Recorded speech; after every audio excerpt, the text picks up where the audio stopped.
Hello and welcome to the Korean Beauty Show podcast. I'm your host, Lauren Lee, K-beauty expert, founder of Style Story, your online go-to where you can shop and explore the world of Korean skincare, and of course, your guide to what is going on here in South Korea. So for this week's deep dive episode, I wanted to take a little bit of a look into some of the things we can do for our skin if you didn't get any sleep last night. Now, you interpret that how you want. Either you didn't get your full 6 to 8 hours, you didn't get any sleep, or you just had a really broken, interrupted sleep. We all have times like that. Sometimes it's because you've got something on your mind and you sort of jolt awake at like 2, 3 a.m. and, what the thing you were thinking about, it comes to you and then you can't get back to sleep. Sometimes it's because, if you're a mum, if you're a new mum, you'll know that you just get no sleep or very, very disrupted sleep, maybe 3 to 4 hours at a time. And then you're up way too early and you just feel absolutely drained. And then, sometimes it can be anything from jet lag or whatnot, but everyone has those times and you wake up in the morning and you take a look at your face and you're just like, oh God, I have to walk around looking like this for the rest of the day. Is there anything I can do? So I thought, why don't we go through some of the things we can actually do to make ourselves look and feel a little tiny bit better. Now, it is a bit of an uphill battle, I will admit, to fake a good night's sleep if you haven't had one. But this is what I do when I wake up with those kind of things. Like if I've just not had any sleep, this is what I do. The first thing is a Korean facial massage. Now, there are lots of different techniques that you can do, but I find the big one that makes the most difference for me is to do a lymphatic drainage. And one of the reasons it can help is because sleep deprivation does have a detrimental impact on our lymph nodes. So to kickstart them again, a good lymphatic massage on the face and neck can actually help. Now, if you've never done this before or you don't know what your lymph nodes are, that's an important piece of information. Go and Google that and just have a look at where they actually are, because there's not much point in doing the massage if you can't identify where your lymph nodes are. So go and do that, have a quick Google, press pause, and then come back to me. What you do to do the massage is start with a clean face. So wash your face if you haven't already, and then grab either a facial oil or an aloe vera gel. Now, the ones that I personally like using when I do this are Ipsen Tree's Watery Beauty Oil. I just find that a really easy product to work with for a massage. Or Innisfree's Aloe Revital Soothing Gel. That's another really, really helpful one just because of the texture. It works really well. Apply either of those ones all over your face and then down your neck as well. And then divide your face in two in your mind, obviously, not physically. Divide it in two. And what you want to do is work your hands outwards towards your ears as you massage. So you're basically working them outwards and then bring them down your neck to your collarbone. And when you're doing this movement, the aim is to actually massage along the line of where your lymph nodes are. So they run down your neck and then they also run around the underneath of your chin. You want to get up there underneath your chin and leading up to your ears. So a downwards motion all the way down your neck and then up underneath your chin leading up to your ears. And what I find is that after I've done this, I can actually feel a change in the rhythm of the lymph after the massage if you've done it properly. We did a whole episode a little while back on Korean facial massage. So if you want to, find more techniques, listen to some other ways that you can do it, because there's a whole lot of different types of massage that are done here in Korea, not just for the lymph nodes, but for depuffing the face, all of those kind of things to improve circulation. So go back and have a listen to that one if you're particularly interested in it. But that is a really good way to just kickstart off a morning when you just haven't had enough sleep the night before. And you might be wondering, why do we look so terrible when we're tired? Like, is there a reason for that? And it actually is because a lack of sleep in and of itself is stressful to the body. You might have heard that it's like one of the techniques that they use when they're torturing people, which is awful, but like they actually keep them awake because it's so stressful and so detrimental to the human body that it's actually a type of torture. Obviously I'm not suggesting that, any of us have been tortured, but like the feeling that you have the next morning is real when you haven't had enough sleep. You're not imagining it. It is actually very stressful to the human body. And the reason your skin in particular will look really just gross is because the skin does the majority of its repairing at night. In Korea, we talk a lot about the skin's golden time, and that is the time at which, it is the most beneficial to be asleep and when it will be the best for your skin if you're actually asleep. And the times normally given for that are 10 p.m. to 2 a.m. So you really want to try and be asleep at that time in order to give your skin the best chance of recovering, of repairing itself. And that's the other reason why there are so many products in K-beauty devoted to overnight repair. Products like sleeping masks, serums and things like that. It's because they're trying to make the most of the skin's golden time and actually go to work while you are asleep. But the corollary of that obviously is you actually need to be asleep for them to do their job. So it doesn't work the same if you're out partying and you slap it on at like 3 or 4 a.m. It really needs to be working in tandem with your body's circadian rhythm. So that in a nutshell is why we do look pretty gross when we are tired. There are lots of different tips and tricks and things like that on the internet for how to look better. You probably have heard of ice packs, gels, tea bags, things like that. In terms of what are the most effective, now hydrogels, quite popular in K-beauty and Western beauty, and honestly, just from a personal perspective, they can definitely make you feel better. They can definitely help to hydrate the skin under the eyes.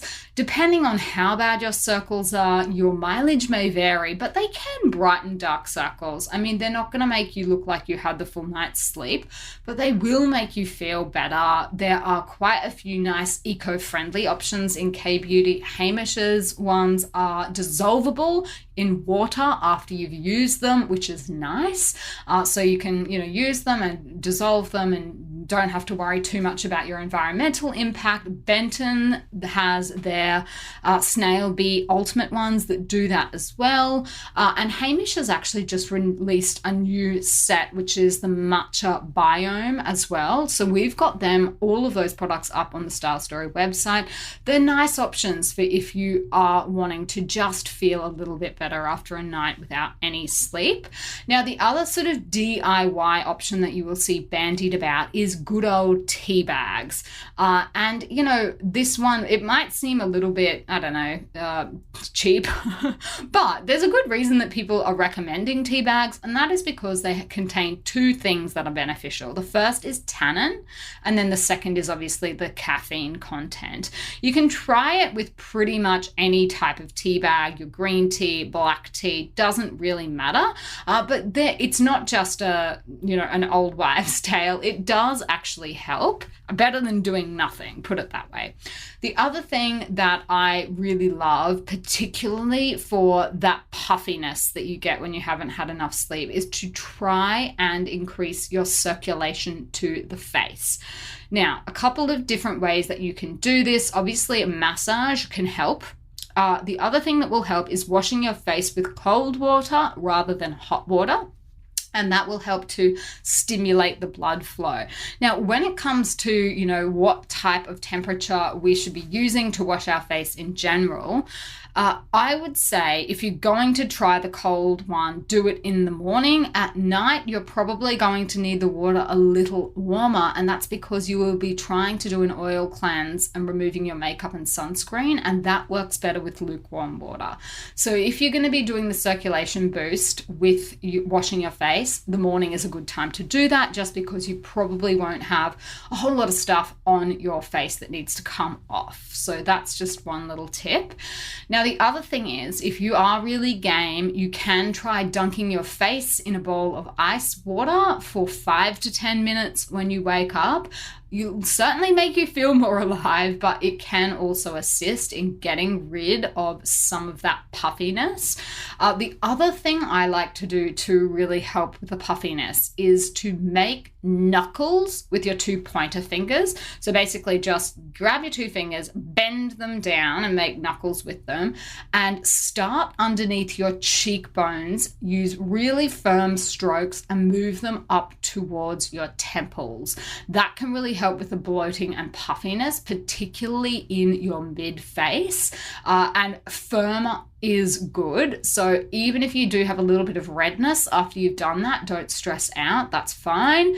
It will go down. It's only temporary, but firm gestures with your knuckles, that is a really good one for just the puffiness that you often get around the mid face.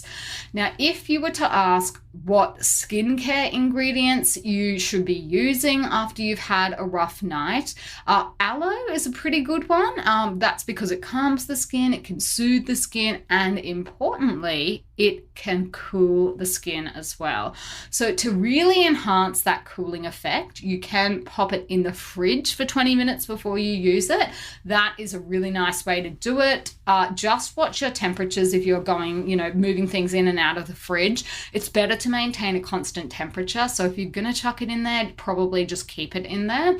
The other thing you could do is a face mask. If you don't want to store your aloe in the fridge, you can do a sheet mask, pop that in the fridge for 20 minutes and then apply that to your face. You're obviously going to get the nice cooling, soothing effect, but also moisturizing, which will feel really, really nice on tired skin as well. In terms of ones you could use, Benton has an aloe one that combines both of those things. You could use that, but pretty much any sheet mask that you have will work for, just making you feel a little bit better. If after all of that, you're still like, no, not really feeling it, I'm going to have to do something with makeup to fix this. Obviously, again, no makeup I think is going to make you look like you've had a great night's sleep, but you can definitely use some products to help. A good concealer is obviously one of them. Now, one that we have up on the website at the moment that a lot of you have really been giving good feedback on and saying that you like it is Korean beauty brand Skin Foods. One, they make their salmon concealer. Now that is a K-beauty product that actually has quite a long history. It's been very popular for quite a few years. When Skin Food was going through all of its dramas and troubles with the last CEO, they had to stop production for a while, and that was one of the products that people were really freaking out about losing potentially. So it is back, and why it's so good is obviously it can help to actually conceal dark spots, your under eye marks, fine lines and things like that. But it also contains Norwegian salmon oil, which is a nice ingredient for boosting skin immunity as well. So they are just a couple of different tips and tricks, both skincare and makeup, that you can try if you've woken up and it's just not happening for you. I hate that feeling. There is nothing worse, but there are quite a few periods in our life where it's just unavoidable. If you've got exams, if you've got a lot of stress, if you're studying for something, I remember I used to wake up in the morning at 3 a.m. and oh my God, I've got to try and remember this answer for whatever, question or whatever on an exam. Obviously, as a mum, you will know that it's just impossible. For a couple of years, you're just not going to get good sleep. Even when you're pregnant, it can be really, really hard, to try and get comfy. So you might not have a great night's sleep. Light pollution is a big one here in Seoul. I know, there's just so much light outside. Even if it is actually midnight. There's just lights and car lights and everything going on, and that can be really disconcerting for a lot of people, just to try and block that out. Obviously if there's something permanent you can do for that, that's good if it will help you sleep, whether that's, I don't know, an eye mask or blackout blinds or something like that. But look, if all else fails, hopefully some of those tips can help you. You will have to try them. Let me know if there's any that you really like. I would love to hear your feedback. I'm going to leave it here for today's episode. I will be back next week with more tips, products, ingredients, reviews, trend reports, all of the above are coming to you, of course, from Korea. I'm here. I'm standing in Seoul right now. So I'll leave it there. And in the meantime, I will see you on Style Story.